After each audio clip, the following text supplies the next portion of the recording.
we have not yet cracked the code on the marketplace and the process to get it there. That's what we have to do. That's the next frontier of the Pennsylvania hemp. So coming to this frontier to see it, to me is like, that's a really important step. So I can translate this firsthand to those in policy and governments and even in the industry to say, well, this is what I've heard, this is what I see, this is what I think we can actually do. That's Pennsylvania's Secretary of Agriculture, Russell Redding, and this is the Lancaster Farming Industrial Hemp Podcast. Hi, my name is Eric Herlock, and today on the show, we catch up with Secretary Redding while he was on a trip to Montana. He went out to Fort Benton, Montana to visit the folks at IND Hemp, to take a tour of the processing facility, to wrap his head around what we need here in Pennsylvania to take our hemp industry to the next level. So today we'll hear my conversation with Secretary Redding, who's joined by Ken Elliott, one of the founders of IND Hemp. First, we're going to take a quick sponsor break.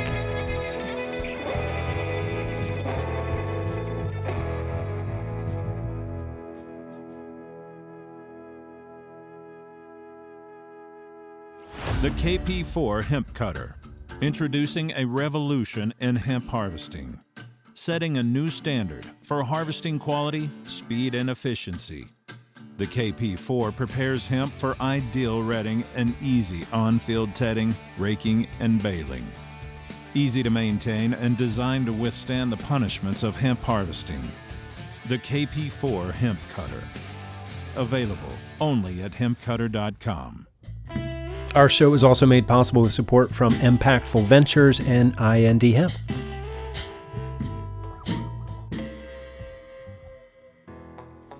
Okay, welcome back to the show.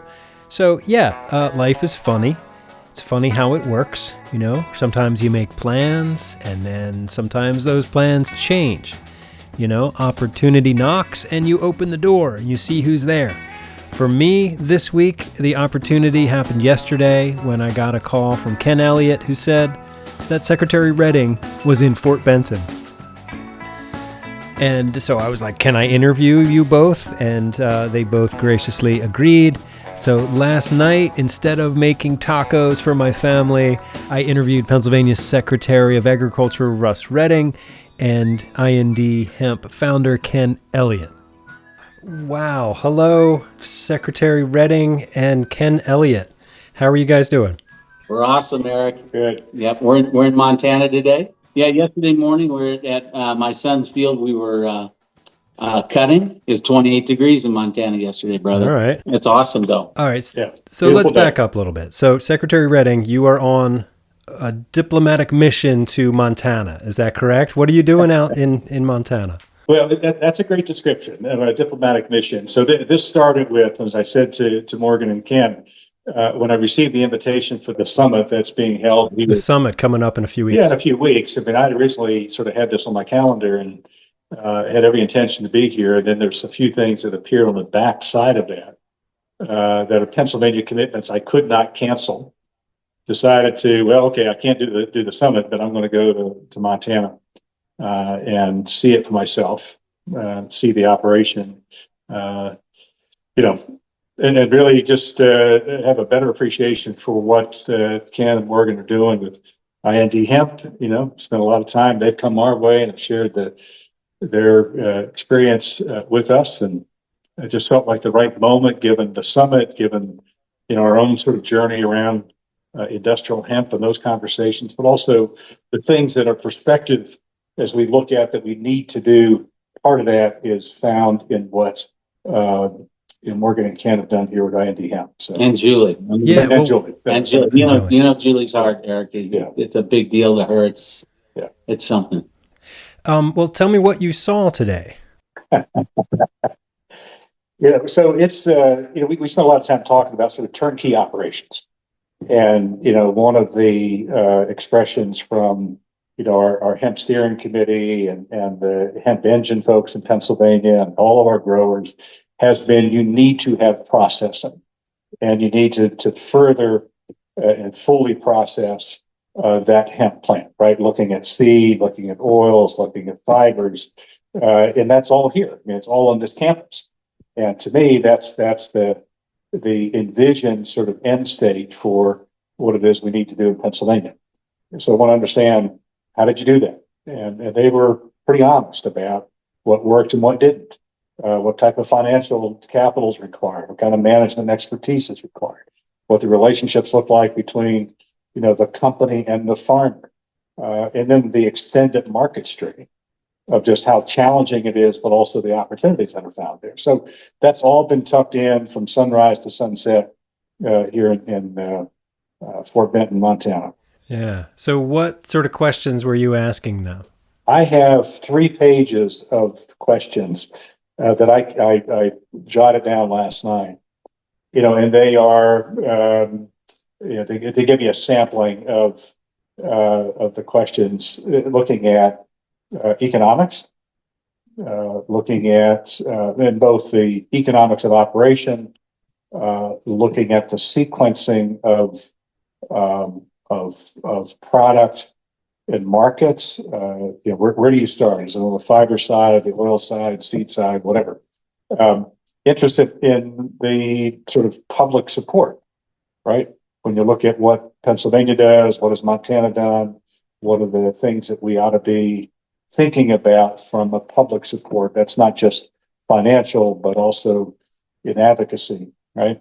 I had questions about sort of the recent sort of decision by AFCO around the use of the seed cake for poultry. 2 full pages of questions that were all in the spirit of understanding what they've done, what their vision is, looking at what we need to sort of replicate in the sense of components in Pennsylvania to really realize the full market opportunity of industrial hemp. Right. Ken, can you talk about the sort of synergy that seems to be developing here between Pennsylvania and Montana? Yeah, Eric, my daughter Morgan, who runs this place, I think between the 3 of us, we figured that out long ago. But, she's born in Pennsylvania. We have roots in Pennsylvania, right? And we happen to be in the middle of Montana. We have a heart for farmers and rural communities. And Pennsylvania it's just got such history, and it's just got a storied relationship with agriculture and industry, more so than Montana. We do ranching and farming out here in a big way, but we don't have as much industrial expertise and history. And I think that's what we need to do. You guys are missing this processing facility, but the reality is you guys in Pennsylvania know how to do that, have been doing it for hundreds of years.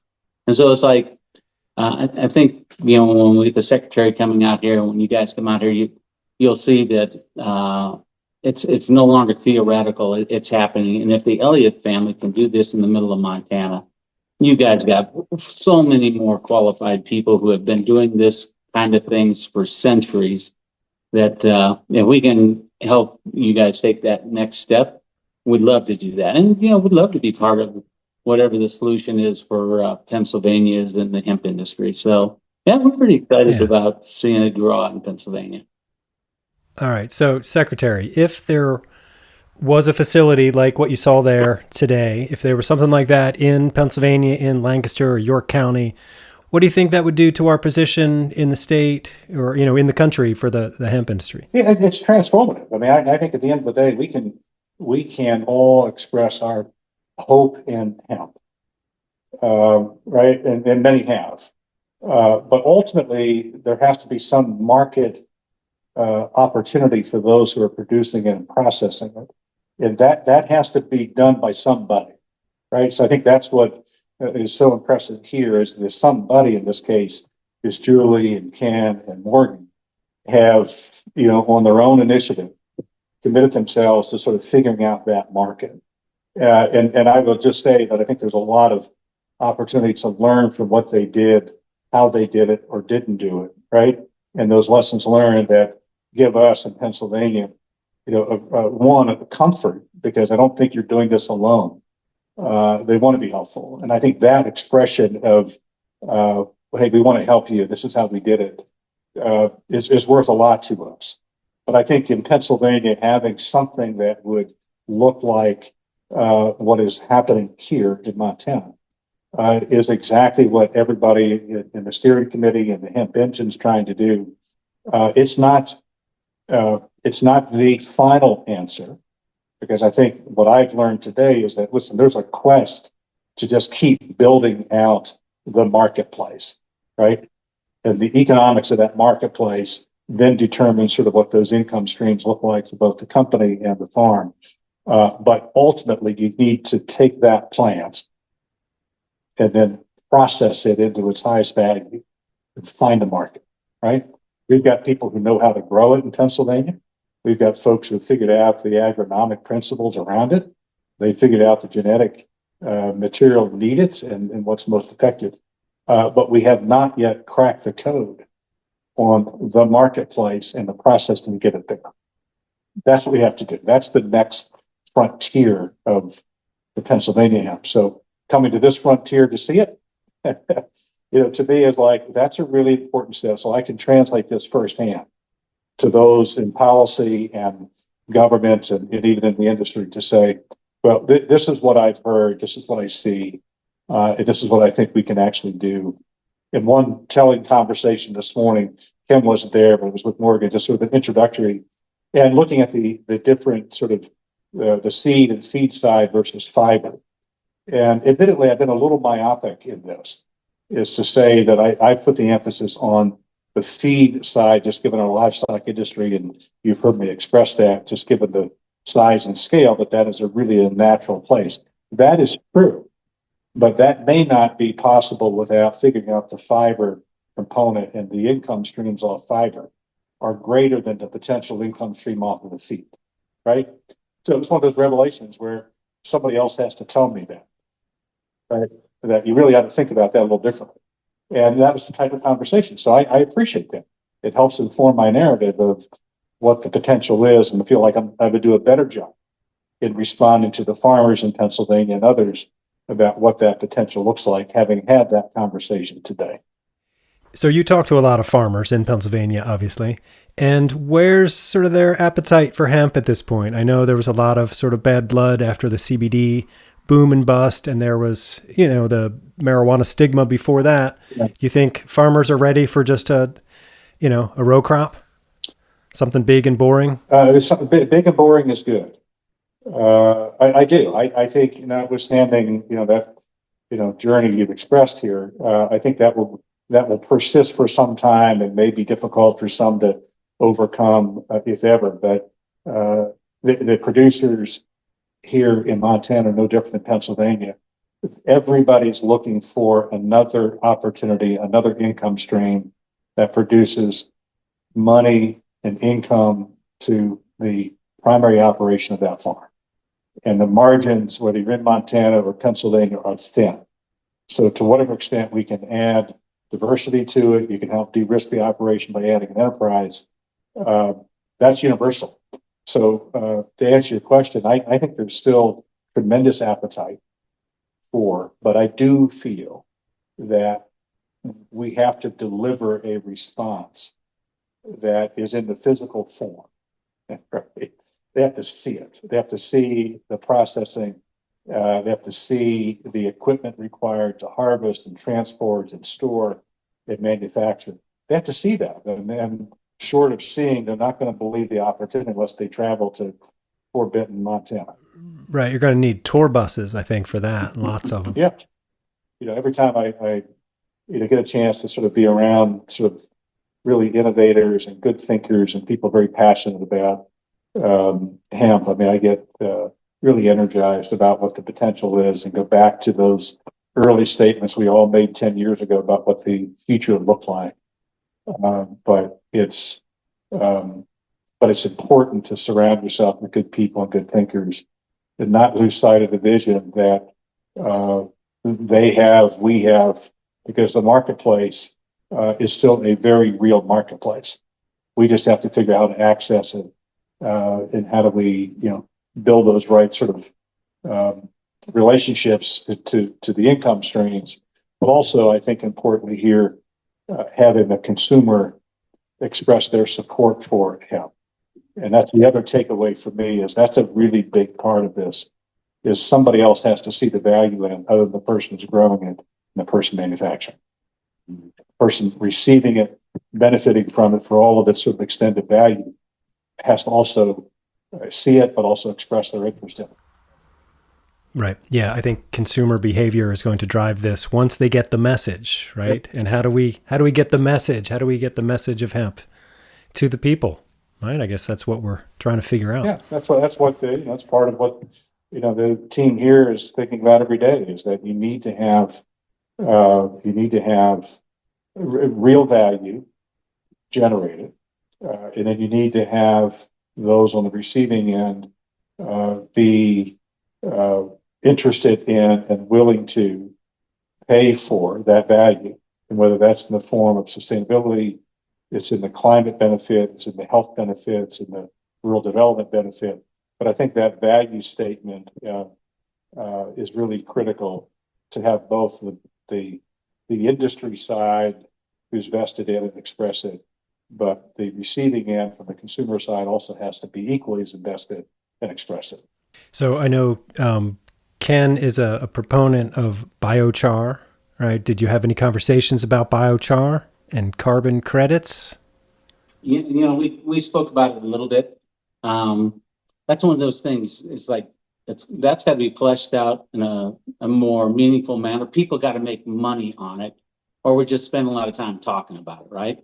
Last 3 days, I was at a facility looking at a pyrolysis machine that converts the synthetic gas coming off of our hemp products into electricity, with the goal being that we could run our facility on it, right? Now, that's a meaningful thing for us. And if it's meaningful for us, I think it'd be meaningful for a lot of people that offset their electrical costs. So anyway, we think it's big. We got into this for our reasons, our family reasons, for farmers and for the environment. And we just think it's right. And you've been here. This is in the middle of nowhere, right? Yeah. And we've got a strong team. with Trey and Eric and Greg and Steve and Katie and Jordy, and but it's kind of it's not a deep bench. Imagine what happens. You go to Pennsylvania, you got Penn State University, you got Ron Kander and company, you got Cameron McIntosh, you got we got some big players back here. Bench. Yeah. You guys understand how to put business deals together and put a story together that is compelling. And I think we're doing a really good job here. But surrounding yourself with smarter people, like in Pennsylvania, I think it just does a great thing for the industry as a whole. Here for us in Montana, obviously, I think it'd make great strides in Pennsylvania on the East Coast. And if it's on the East Coast, it's the United States, So are we talking about an East Coast IND hemp location? It's we love Pennsylvania, right? Morgan keeps reminding me we got to get our business taken together and put together and done right here. But that's why she goes to work tomorrow, right?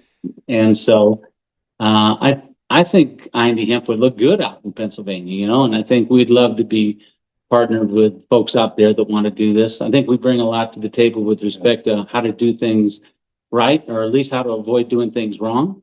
And I think that's the best way for hemp to develop out there. And it doesn't need necessarily be an IND hemp owned facility, but we'd certainly like to work with folks out there who have the right passion, and who wanted to help farmers and rural development. You've seen what our facility does for this little town. You know how many little towns in Pennsylvania that could use something like that? We got a lot of little towns. Towns, absolutely. Yeah. All right. Well, this is great. I really appreciate you guys taking some time out of your day to chat with us here at Lancaster Farming. Before we go, is there any message you would like to give to the readers of Lancaster Farming, Secretary Redding? Well, I think sometimes you have to step away from your own environment at times to sort of see and feel and sense and use all of your five senses sometimes to really understand what somebody else is doing. And IND Hemp has been one of those pioneers. I find it ironic that they happen to be at a place where Lewis and Clark, pivotal moment. So that discovery of, and you and I have talked about that, and I termed your mission west as a Lewis and Clark mission. But it's sort of ironic, right? Because I think at the end of the day, it's that discovery of America, what's out there. And for me to sort of come west, it's that discovery and really getting a chance to see this team in their environment, to talk to their farmers, to see their land, to see their processing plant. Really reassures me that we're teamed with the right people. So when we express in Pennsylvania that there is real opportunity in this plant, if we can get this sequence, the money sequence, the policy, and the marketplace, there's real opportunity. And I don't feel like that's a hollow promise once you see it. So I come back, sort of reassured of what we're doing is the right thing. We have work to do on the federal side to make sure we get the bifurcation done, to really bring it back to center of where it was in 2014 and 16, and all of those conversations we had about convincing policymakers to do this. That's important. Like centered on industrial hemp rather than sort of, the wider cannabinoidal. It's industrial. You and I know these producers well enough that they will avoid anything left and right of them. But if it's industrial and it's seed, feed, fiber, that's speaking to them, and that's the core of this business, and that's the core DNA of this plant, is that you speak that way and express it that way, then folks see the opportunity again. So I come back sort of reassured that all of those, front side arguments are still the right things, and they were true then as they are today. But now we have an opportunity to sort of, take what IND Hemp has learned, and they're willing to share that. And anytime you've got a partner like that that's really transparent in their dealing, I think is a really important thing. Whether IND is there or not, their influence on what they've done here and what we ultimately do will be. So I've enjoyed the day, and I've learned tremendous amount about the hemp industry, and I'm grateful for IND Hemp for sharing. That's awesome. Good. Yeah, we all owe the Elliots a huge gratitude. What you guys are doing out there. Yeah. You don't owe the Elliott nothing. That's to be fair. To the contrary, I mean, I think they're humble about it, and what I like is you start building the names we've mentioned here, and you put a Steve Groff, and you put an Elliott family, and you put folks together who really, listen, they're in this for the right reason, and notwithstanding all those other people who've been opportunists to sort of find their way, to take advantage of what the policy position was. These folks are very solid at the core and focused on building a new industry for agriculture. And to me, that differentiates the folks you want to be paired with and partnered with for the long term. You see that today. Yeah, we talked about Steve Groff. We've been talking about Steve Groff all day. And we go out here and see how agriculture is done. And it's like, we don't have a Steve Groff out here, right? And from our standpoint, IND Hemp standpoint, we wish we did. And I was telling the secretary, we don't have to team up with anybody we don't want to. This is a family-run business. We get to pick and choose. And, Steve and you and Cameron and all the other people, your friends, you're more than just business relationships that we have, Everybody's got a good heart, and we all want the same type of thing. So it is awesome to be in this part of this journey with this industry, with the people we know and are traveling this journey with us. It's pretty cool. It's tough. It's tough. But those are often, the best trips, Well, it's an honor to be on this journey with you all, and I'll let you get back to your day there in Montana. So thanks again, Secretary. Travel home safely, and Ken, we'll see you out there in Montana in a few weeks. Yeah. Safe travels. Good. Thanks, Eric. All right, there you go. Pennsylvania Secretary of Agriculture, Russell Redding, together with Ken Elliott in Fort Benton, Montana. I think that's super cool. I am headed out to Fort Benton in a few weeks for the Montana Hemp Summit. I will be reporting from there. Yeah, and in the beginning of the show, I mentioned that I had sort of other plans for this week. And yeah, I had intended on doing a show about the recent NIHC trip to Japan. And so I've got some interviews with Patrick Atagi, Robin Destich, and Gene Lotus that I will share with you at some point soon. But like I said, when opportunity knocks, you open the door. So, okay, that's enough from me. My name is Eric Harlock. I'm the senior digital editor at Lancaster Farming newspaper, the greatest agricultural newspaper in the world, in case you were wondering what we were. Check us out online at lancasterfarming.com. Sign up for our newsletters, especially our hemp newsletter. Yeah, do all that. And subscribe to our print publication as well. You will not regret it. Until next week, I'll see you in the newspaper. Industrial hemp. This episode of the Lancaster Farming Industrial Hemp Podcast is copyright 2024 by Lancaster Farming newspaper. Today's show was written, recorded, edited, and produced by Eric Harlock. The music you hear throughout the show is courtesy of Timber Shadow.